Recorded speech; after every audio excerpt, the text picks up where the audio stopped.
Se está hablando de la posibilidad de que se arreste al ejército de Israel, líderes del ejército de Israel, y también para parear la cosa a líderes de Hamas. Ayer en la Universidad de UCLA, la universidad en California, y en Colombia se irrumpió y se básicamente detuvieron manifestaciones a favor y en contra de Palestina. Hubo una confrontación brutal de los grupos de Israel y Palestina, a favor de Israel y a favor de Palestina, en la zona de California, en UCLA, y entonces en Colombia entró la policía también a sacar a los manifestantes, siendo que ya básicamente no había forma de poder dar clases presenciales.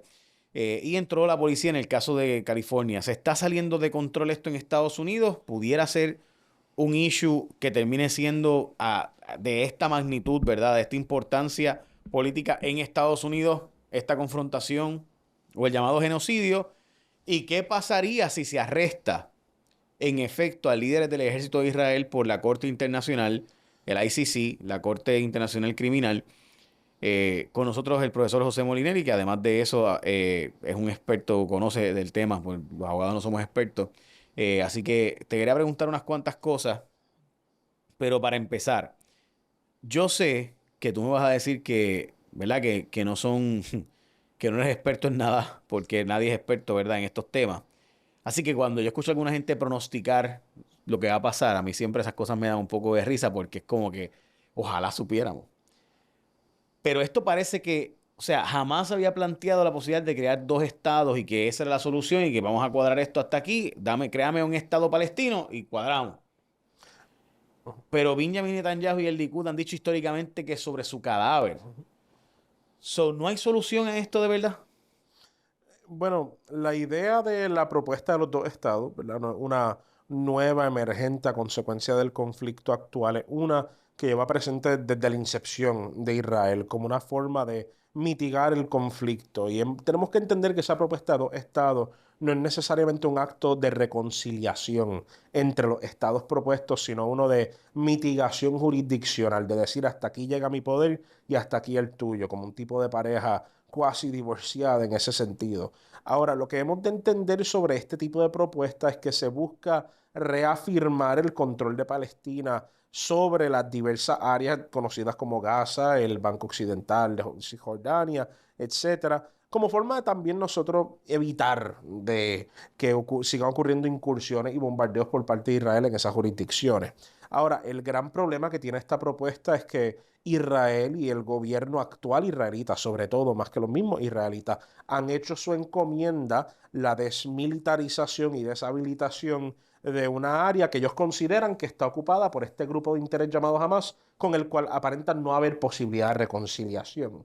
Tanto es así que la propuesta de cese al fuego dada por parte de Israel hacia Hamas en el presente no incluye las mismas fronteras jurisdiccionales que estaban antes, no incluye una promesa de reconstrucción, rehabilitación al área de Gaza. Y con todo eso, la comunidad internacional le llama una propuesta generosa.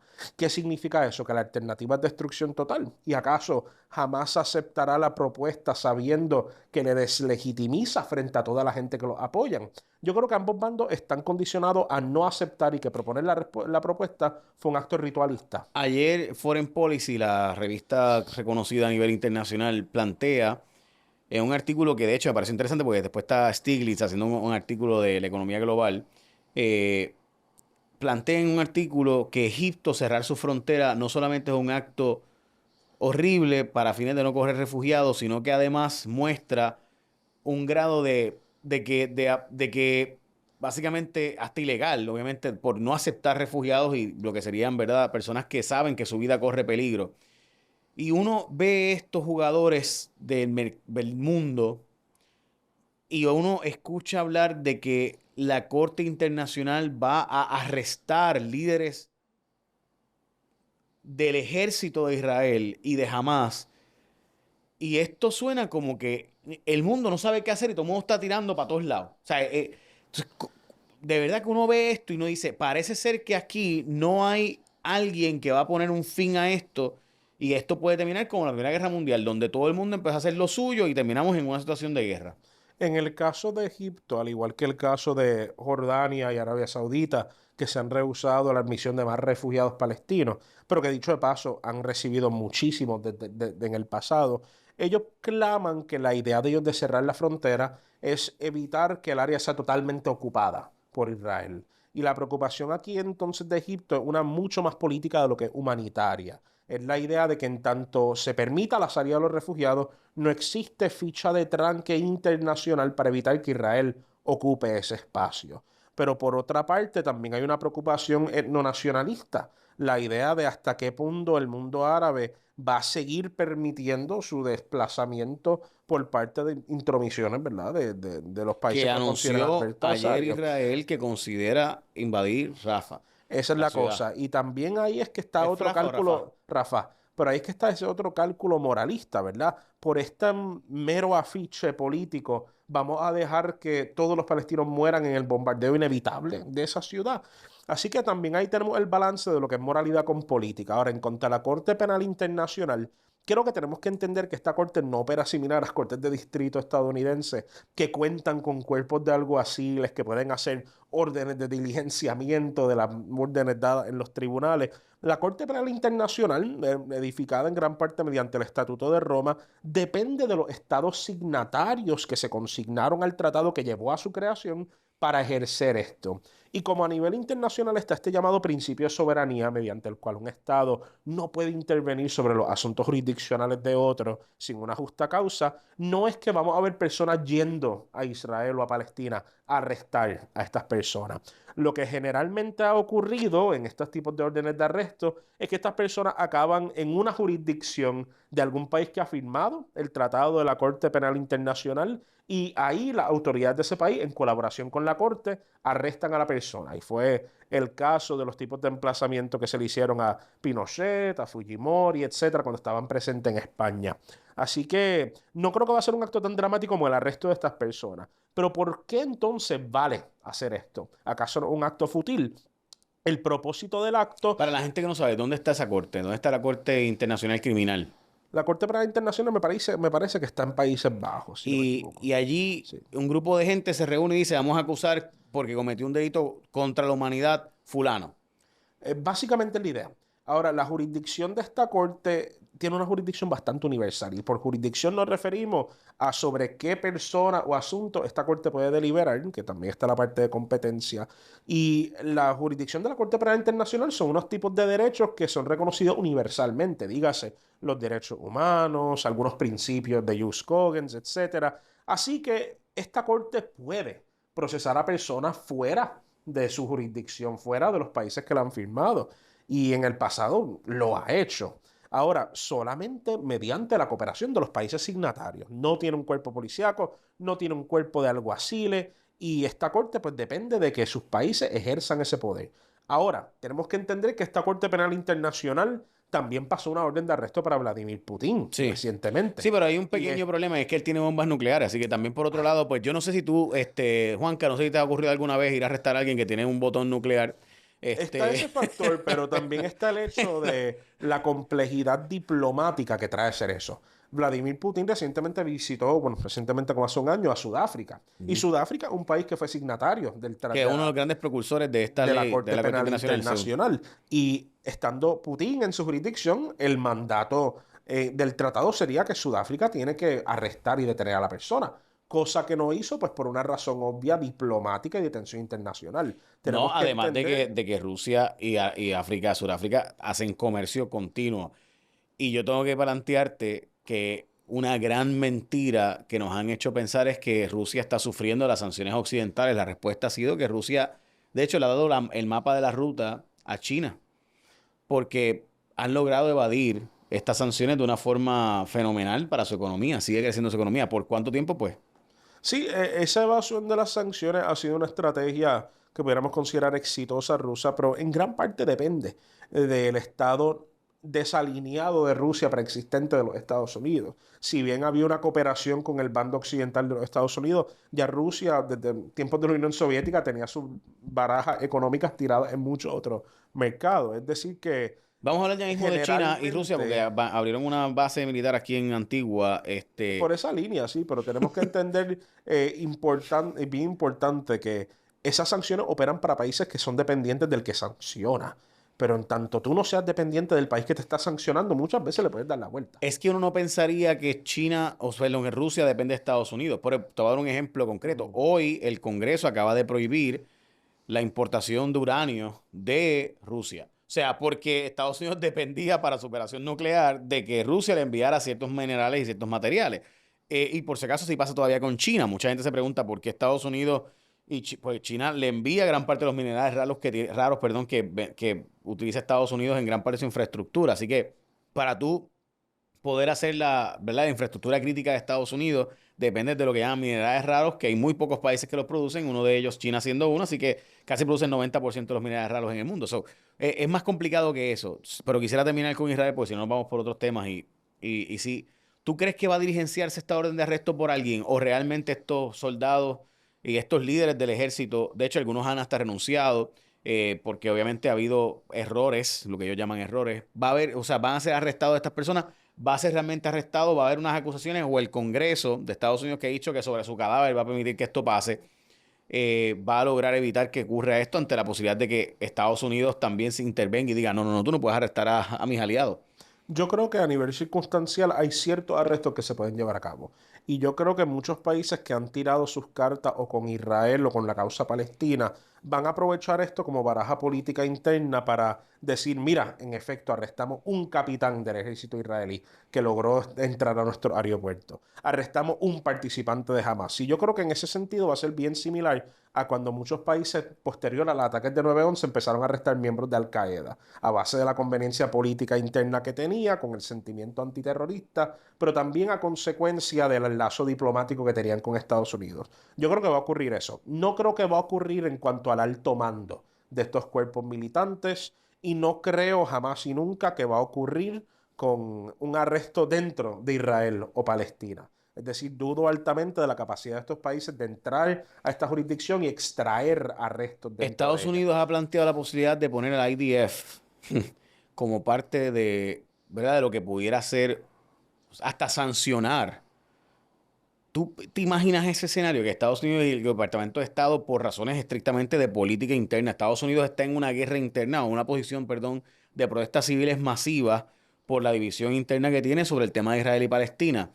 Al punto de, ¿verdad? Las intervenciones de ayer de las universidades, y podemos poner algunas imágenes, las imágenes de lo que está pasando en UCLA y de Columbia, lo que pasó en la Universidad de Texas, o sea, que en Texas intentaron hacer y de inmediato enviaron, ni siquiera hubo un campamento posible por estas protestas de los grupos diversos. En el caso de Colombia, yo honestamente entiendo que un poco más sensible por la relación que tiene esa zona históricamente con Israel, con la causa judía, ¿no? Pero bueno, esos son temas que no vamos a tocar ahora.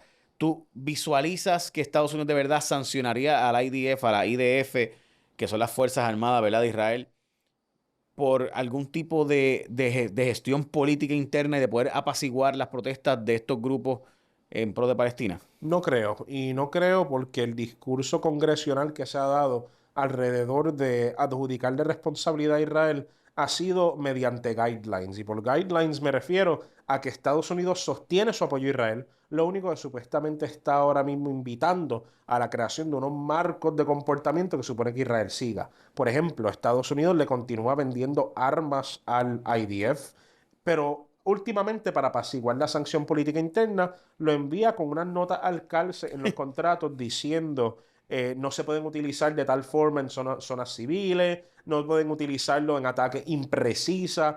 Así que Estados Unidos, a cierta medida, lo que está haciendo es poniendo estas posiciones, estas Aprueba los condiciones. fondos, pero tienes que también dar chavitos para ayudas Exactamente. humanitarias. Y recientemente yo escuché algo que para mí fue relativamente escandaloso, que era varios congresistas proponiendo la idea de que vamos a condicionar la venta de armas a que sea utilizada de forma apropiada en contra de los civiles. Y entonces yo dije, ¿qué significa de forma apropiada en contra de los civiles, verdad? ¿Significa que disparemos una parte del cuerpo y otra no? ¿Significa que dispararemos por la mañana? No sé, pero esto ahora mismo es el acto particular que Estados Unidos está llevando a cabo Solamente y es alguien una que medida estudia menor. derecho Sí. puede tener una mente de donde está pensando en eso. No, o sea, es que tengo que ser sarcástico porque me Sí, no, parece no, es horrendo. durísimo. Además de que hablando ahora, yendo atrás a discutir el tema de la forma sensible que podamos dentro de lo posible. O sea, hay una realidad de que ocurrió un acto terrorista el 7 de octubre, eso es Sí, así, e Israel naturalmente iba a responder. A mí lo que me sorprende no es que Israel respondiera, sino que la respuesta ha parecido, la palabra proporcional, yo no creo que hay algo proporcional, ¿verdad? Pero sí pienso, sí planteo que Israel históricamente cuando hace estas respuestas termina creando más terroristas que menos. O sea, o grupos más adversariales que menos. O sea, y esto es la historia. O sea, han sí. surgido diversos grupos, entre ellos Hezbollah. Tras cada intifada, Israel ha recurrido a la ocupación del espacio que consideran una amenaza y pues la represión de los locales al considerarlos colaboradores con el origen de la amenaza. Y pues eso ciertamente ha dado luz a más inspiración para personas concluir que Israel es un estado opresor y que deberían juntarse a grupos disidentes. Así que en esto, y esto es horrible mencionarlo, existe un tipo de programa articulado por parte de los países más imperialistas del mundo en cuanto a cómo apropiadamente ocupar un lugar. Por ejemplo, Reino Unido ocupaba un lugar generalmente y pues gran parte de la hazaña que buscaba hacer era poner a las élites domésticas de su lado. En el caso israelita, pues el tipo de ocupación que están realizando sobre muchos de estos espacios acaba incentivando mayor disidencia por la brutalidad con la cual se trata a los civiles del área como medida punitiva por lo que Israel considera un ataque que ciertamente ocurrió y que fue trágica. Ok, hablemos brevemente sobre eh, lo que me parece que es ineludible aquí.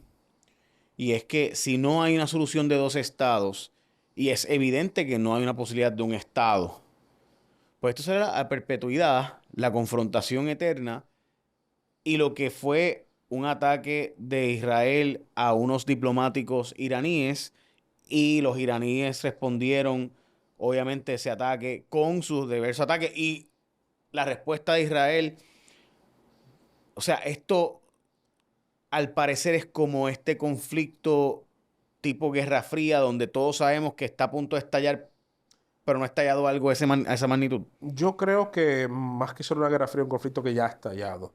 Y yo creo que la razón por la cual quizás no nos es tan obvio es porque estamos acostumbrados a la idea formal de conflicto, la idea donde un país abiertamente declara guerra y hace una declaración donde dice que vamos a enviar soldados a tal lugar. Ahora mismo hay países que se dan la mano por la mañana y por la noche se están enviando escuadrones de lucha en contra uno y del otro, ¿verdad? O sea que yo creo que el conflicto ya está estallado y ya se está escalando a mayor proporción inclusive de lo que nosotros pronosticamos en octubre. Lo que sí es interesante en cuanto a todo esto es la idea de que esas posibles discusiones de conciliación que habían en octubre, yo creo que ya no tienen espacio. Y yo creo que Israel, su meta ahora mismo es la ocupación no solamente de Gaza, que ya la está logrando, sino también de la totalidad de Palestina y el desplazamiento de los palestinos. Y por esa misma línea, la meta de Hamas jamás y nunca va a ser pues precisamente ceder ante el interés israelita y continuarán sus actos de subversión, sin duda alguna. Y cada uno de los estados que apoya, sea Hamas o Israel, van a continuar utilizando el conflicto para posicionar sus intereses en el Medio Oriente. Irán no va a cesar un conflicto de relaciones y yo creo que el único ejemplo en el Medio Oriente notable de cambio en esto fue Arabia Saudita, que en un momento dado era el país más militante en contra de Israel, pero por la gran relación económica que tiene ahora, el que está postrándose más que Qatar en un momento dado como el mediador del conflicto. Así que yo sí siento que el conflicto va a continuar escalando. Y no Diablo, solamente mano. a nivel regional, sino también a otra parte y que las posibles resoluciones sean en suma cero. Me refiero a que la posible resolución por parte de Israel Mira, sea el despojamiento de los palestinos y por parte de los palestinos la erradicación de Israel. el, obviamente la Biblia y el Corán, han planteado para mucha gente esto como profecía. Y yo no sé si es parte de la estrategia, pero en el Corán plantea que lo que para la Biblia es en el Armagedón, la zona donde va a empezar el estallido final va a ser básicamente donde la zona de Irán donde bombardeó Israel. Y no es que te veo, No, no, yo sé que para ti, esto sé, y no es que, escúchame porque vas a entender te escucho, vas a sí, escuchar sí. porque voy con la pregunta. Y nosotros hablamos del Valle de Megido, que es donde está el Ajá, Armagedón, ¿verdad? Eso es lo correcto. que dice la Biblia, el Apocalipsis, la revelación. Este valle en esta zona de Israel, de esa zona de Medio Oriente ahí. Ok, so, nosotros discutimos esto de forma bien escatológica, bien bíblica, bien religiosa. Yo he tratado de monitorear la prensa de Israel todo lo que puedo. Allá no se menciona en lo absoluto nada de esto religioso. O sea, esto es. Allá no se habla de eso. O sea, estos conceptos bíblicos apocalípticos son parte de la conversación. O esto es algo bien de nosotros que estamos viéndolo de acá por nuestras creencias y allá realmente eso no se discute. Y en Irán no se discutió que el ataque fue un ataque en la zona donde el Corán habla del principio también, etcétera. Yo creo que la razón por la cual Israel hace sus actos, al igual que la razón por la cual Hamas realiza sus actos, y la razón por la cual el gobierno autónomo de Palestina realiza sus actos y los países que le rodean, es mucho más palpable a nivel político y económico de lo que es de lo que es necesaria de una explicación religiosa, ante lo cual quizás no van directamente a eso porque tienen más cosas eficientes de las cuales aguantarse. Ahora, la razón por la cual mucha gente en Occidente brinca al discurso bíblico en este sentido es no solamente por la prevalencia ¿verdad? Del mundo cristiano en cuanto a pensamiento, sino también porque no existen cosas tangibles a las cuales amarrarse. Y quizás para mucha gente de la denominación cristiana, el discurso apocalíptico es mucho más cercano a ellos de lo que es el bombardeo en Rafah, por ejemplo, porque no lo sienten, pero llevan sintiendo la cristiandad toda su vida.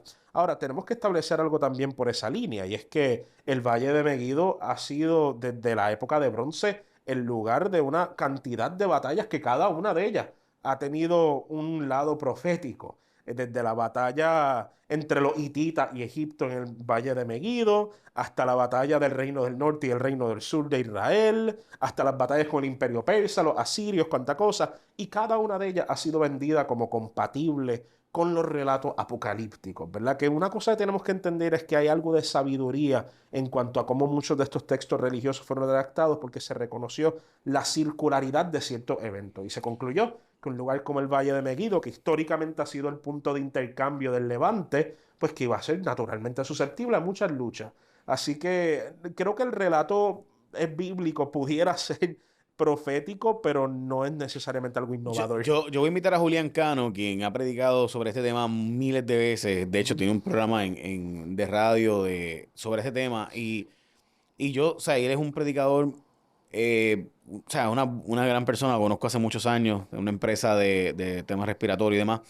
Y honestamente, siempre que él ve, él siempre me ha insistido y siempre ha insistido en sus programas que Irán e Israel van a terminar en un conflicto escatológico en algún momento. Y la verdad es que Irán e Israel no han tenido una confrontación directa porque siempre ha sido por proxy, siempre ha sido a través de Hezbollah, siempre ha sido a través de Hamas, ahora los hutíes u otros grupos, ¿verdad? Quienes ellos apoyan de una forma directa e indirecta. Y ya de hecho ni siquiera es asunto chiita o suní, porque ya hemos visto cómo a veces se unen con los chiitas y a veces se unen con los suníes, ¿no? Sí, yo creo que ahí también tengo otro problema, y esto no metiéndome en teología, que será el campo de otros colegas, pero yo creo que somos muy selectivos también al hablar del conflicto israelita-iraní desde una perspectiva bíblica y profética, y bastante selectivos al decir que no hay instancias bíblicas de cooperación entre ambos. Ciro el Grande del Imperio Persa fue el que liberó a los judíos del Claro. cautiverio en Babilonia y que les devolvió el templo, ¿verdad? Y dicho de paso, el reino de Irán antes de la entrada de las Ujú. Ayatollah Khomeini fue un gran aliado de Ya. Israel. O sea que yo creo que históricamente han habido más instancias de colaboración persa y Para los que no saben, israelita. ¿verdad? La Biblia, perdóname, la Sí. Biblia habla extensamente, ¿verdad? Del libro de Esther, etcétera, de cómo los persas, que son los iraníes, los Ujú, iraníes no son árabes, son persas. ujú. Eh, pues ellos ciertamente tenían una relación, de hecho, de nuevo, cuando se construyó el famoso templo, que es el templo más importante para fines, ¿verdad?, de la cristiandad, porque fue el que Cristo profetizó que iban a destruir y que sabemos que eventualmente se destruyó en el año 70 por los romanos. Eh, pues ese templo, que fue la reconstrucción de aquel templo que estaba desde antes del templo de David, pues ese templo para fines bíblicos es uno de los templos más importantes, pues fueron los persas, o sea, fueron los iraníes, ¿no? Que es lo que tú acabas de mencionar. Y, y me parece siempre interesante que Irán e Israel tuvieron relaciones excelentes hasta los otros días, cuando obviamente ocurre la revolución de los ayatolás, como tú acabas de mencionar. Esa parte de la Biblia, para mucha gente, es una profecía circular, como tú mencionaste. Tú has estudiado el tema de esa perspectiva, de que es una profecía que se va a repetir y repetir y repetir, que es una profecía permanente. Bueno, ¿verdad? Es de hacer la aclaratoria nuevamente que siempre hago. No soy teólogo y estoy seguro que mis colegas de diferentes escuelas de pensamiento sabrían mucho más del tema que yo. Misma aclaratoria que hago en Derecho y en la Economía, dicho de paso. Pero ciertamente el Si, relato si bíblico. fuéramos todólogos, no podríamos. Bueno, ajá, continúa. Sí, claro, no, no, pero decía teólogo ahí. Sí, sí, pero Pero en el todólogo, es caso imposible. Uno de, tiene opiniones, pero sí, no pero en puede el ser experto en caso todas las ramas. de la Biblia, ciertamente hay un elemento político a considerarse a nivel internacional, porque existe esta cosa que se llama el precondicionamiento, y es la idea de que si en efecto yo planteo que algo va a ocurrir, hay muchas cosas que persuasivamente pudieran llevar a que eso ocurra. El llamar, por ejemplo, para un Mesías es excelente ventana para que alguien evalúe los requisitos y se posicione como un Mesías. Así que sí, puede haber una naturaleza circular a esto, pero creo que trasciende de la explicación bíblica. Yo creo que el Valle de Megiddo, por ejemplo, siempre ha sido un frente de intercambio, de traslado de culturas. Es básicamente la única área navegable y habitable dentro de una cantidad de pasadizos que es el área del Levante. Y ante esa línea, pues siempre ha sido un espacio que ha sido Eh, de objeto de conflicto. Ese camión es parte de la profecía. Sí, son las trompetas del apocalipsis. Pero en efecto, el Valle de Megiddo pues siempre está. Pero que conste, que no es la única área en el mundo que tiene esa categoría. Hay áreas en muchas partes del mundo que surten la idea de profecía, de ocupación, de revelación, de conflicto, etcétera. Hay un área en México donde la Virgen de Guadalupe una vez se reveló y todavía hay mucha gente que va allá esperando Bueno, una nueva aquí tenemos revelación. la Virgen del Pozo y la Iglesia Católica está tratando de normalizar su relación, ¿verdad? La diócesis de Mayagüez con la Virgen del Pozo de Sabana Grande. Han reconocido, ¿verdad? No la aparición, pero ciertamente la relación de los Mm. devotos de la fe. Así que sí ha habido de todo esto. Dicho eso, quisiera brevemente pivotear al tema de Rusia y China, que acaban de anunciar un pacto adicional, además del de mercado que ya tenían, ahora una Ujú. alianza militar. Y sabemos que obviamente, de nuevo, estos son anuncios que se hacen cada cierta cantidad de tiempo, no es la primera ni la segunda vez, pero hay algo interesante y es que aquí en Antigua, al ladito de nosotros, los muchachos de China están haciendo unas construcciones con intereses militares y sabemos obviamente la embajada de Bahamas, que es una embajada enorme, que todo el mundo sabe que es un centro de espionaje y lo mismo pasa con Cuba, también es un centro de espionaje, ¿verdad? Que le vende inteligencia al mundo entero y que es operado por la GRU o la KGB, que son la inteligencia de Rusia. Y vemos que todo esto hay un reposicionamiento global, donde obviamente Irán, China y Rusia pues son los grandes aliados. Corea del Norte, dentro de lo que pueda hacer, también es parte de eso. Y ayer sale a reducir un número gigantesco. Ucrania plantea que 650.000 personas de edad militar han huido de la zona para no estar metidos en la guerra. Y ya Ucrania básicamente dice, mira, aunque me den los armamentos, y esto dicen servicios de inteligencia, no tengo el manpower, no tengo la capacidad militar, no tengo las personas para poder realmente resistir a Rusia. So, Rusia ganó. No sé hasta qué punto decir que ganó, porque para evaluar qué significa ganar tenemos que evaluar cuál era el objetivo. Y el objetivo de Rusia ciertamente era la ocupación de esta área, pero cabe preguntar cuán resiliente va a ser esa ocupación. ¿Se da un acto de conquista? Sí. ¿Se da un proceso válido de ocupación? Ahí es donde vamos a ver problemas, porque yo creo que esa área va a ser fuente de mucha disidencia. Al igual que Rusia incentivó la disidencia política en el área para separarse de Ucrania, sin duda alguna Ucrania y Occidente hará lo mismo con los residentes de allí, que dicho de paso ya han sufrido bastante abuso bajo el mandato ruso en esa área. O sea que yo siento que no estamos suficientemente al momento para decir eso, pero sí estamos al momento de poder clamar que Ucrania está en una desventaja versus la ventaja comparativa que tenía con el apoyo de Occidente, ahora está en una posición de desventaja por el gradual deterioro del apoyo y la pérdida de sus recursos humanos. Una guerra de atrición que ciertamente Rusia está ganando. Ahora, a ¿Qué eso le significa sigue guerra de la pregunta. atrición? Una guerra de atrición se refiere a una guerra donde los bandos involucrados apuestan a quien tiene más recursos para durar el conflicto y pues Rusia obviamente tiene mucho más recursos que Ucrania en ese sentido. Ahora, yo no creo que todo está perdido para la causa ucraniana por lo que el país implica a nivel de comercio internacional en mercados tales como trigo, petróleo, entre otras cosas. Y yo siento que quizás lo que puede ocurrir lo que le pasó a Corea del Sur. Corea del Sur hasta los últimos meses de la ocupación del norte, lo único que quedaba en el mapa era una pizquita en el área de Busan y fue ahí que Occidente decidió intervenir empujando la ocupación de Corea del Norte hasta la frontera que hoy en día conocemos, que después China entra y lo empuja hacia más abajo, etcétera. Y yo creo que quizás eso es algo que puede ocurrir en el caso de Ucrania, que si Rusia sobreextiende su conquista fuera de las áreas que supuestamente quería recobrar, pues ahí eso puede propulsar una intervención más directa de estos países. Y el hecho de que China esté haciendo construcciones con intereses militares tan Sí, cerquita a nosotros aquí en el Caribe. el asunto de los intereses militares, yo creo que es un poco problemático porque nosotros hemos hecho un trace de que todo interés de un país en otro país implica una intención militar. Y en el caso de China, contrario a la presencia estadounidense, no siempre es el caso. Hay veces que China está involucrado en países puramente por razones extractivistas, puramente por un proyecto económico. Y yo creo que fuera del ejemplo de Cuba y las Bahamas, donde es bastante notable, el caso de Antigua todavía no tenemos la evidencia para decir que es un proyecto militar. Pero ¿por qué es que lo vemos con tanta duda?